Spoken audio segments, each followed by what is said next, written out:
Je vais vous raconter tout ce qu'il s'est passé, depuis le début. Je m'appelle Ophélie Dropfel, étudiante en médecine depuis 2019, et je travaille au centre médical psychologique de Lille. Toi, tu parles heureusement, parce que moi, c'est dans 3 semaines. Excusez-moi, je viens voir docteur Mandrine.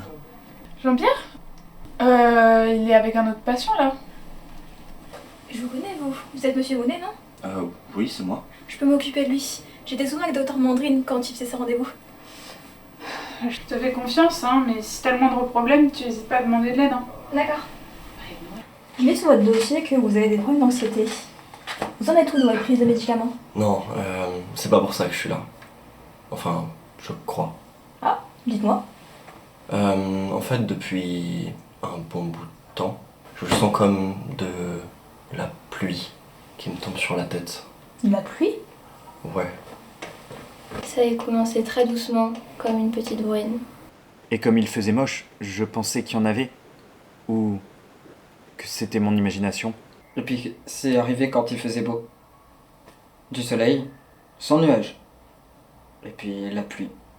Des fois une pluie tout à fait normale et des fois c'est torrentiel. C'est terrible. J'arrive plus à dormir. Je vois. J'en parle avec mes collègues et on va voir ce qu'on peut faire pour vous. Merci docteur. Plusieurs autres médecins d'ailleurs ont été informés.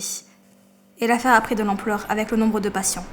Si bien qu'on a nommé ce syndrome le syndrome Dropfel, ou la pluie invisible. Je devrais être flattée d'avoir un syndrome à mon nom, après tout, ça en jette. Mais ça me donnait un peu froid dans le dos. J'ai jamais revu ces patients, à part une, Amina Menza, une chic meuf. On s'était liés d'amitié par notre peur de se noyer. Longue histoire, je ne vous raconterai pas.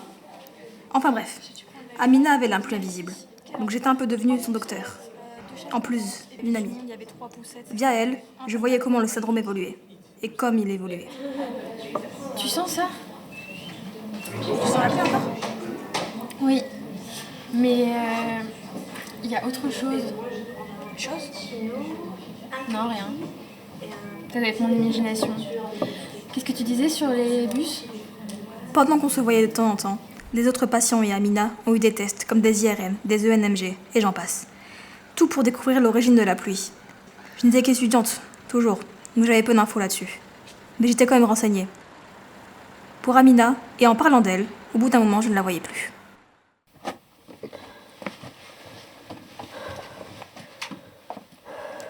Amina? Amina, ça va? Tu répondais pas à ton téléphone, je sais pas, j'ai voulu venir. Qu'est-ce que tu fais ici? Ça va, t'es malade? Tu respires un peu bizarrement. Va-t'en! Attends, mais...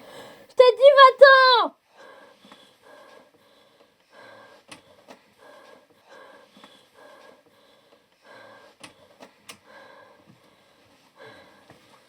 Depuis quelque temps, elle était agressive envers moi. Et j'ai appris que c'était le cas de tous les patients. Amina semblait avoir peur de quelque chose. Et au cas où, elle m'avait donné le double des clés de chez elle.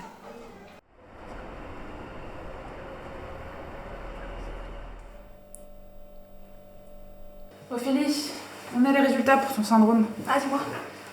Je crois pas que tu vas aimer ça. Dis-moi quand même. Rien. Comment ça, rien? Les chercheurs n'ont rien trouvé d'anormal dans leur cerveau. Du moins rien d'inhabituel comparé à d'autres maladies comme la dépression ou autre. Vraiment que dalle. Mais c'est possible, ça? Pas que je sache. Faut que je prévienne Amina. T'es sûre que c'est une bonne idée? J'ai cru comprendre que les patients ils étaient un peu chafouins. Elle mérite de savoir.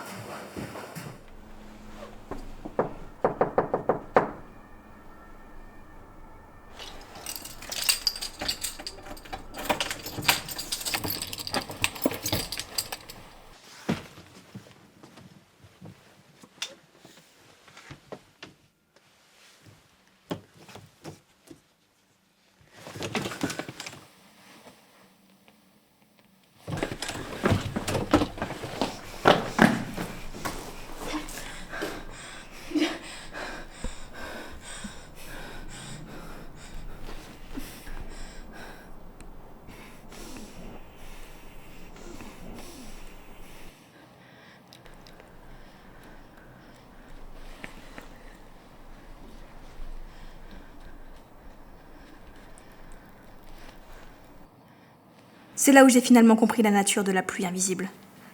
C'était pas un syndrome psychologique, mais un nouveau virus mortel. Et on n'a aucune idée de comment le traiter, ni même d'où il vient. Mais pour moi, docteur, ça n'a aucune importance. Je n'ai plus d'espoir. L'eau a dépassé ma gorge.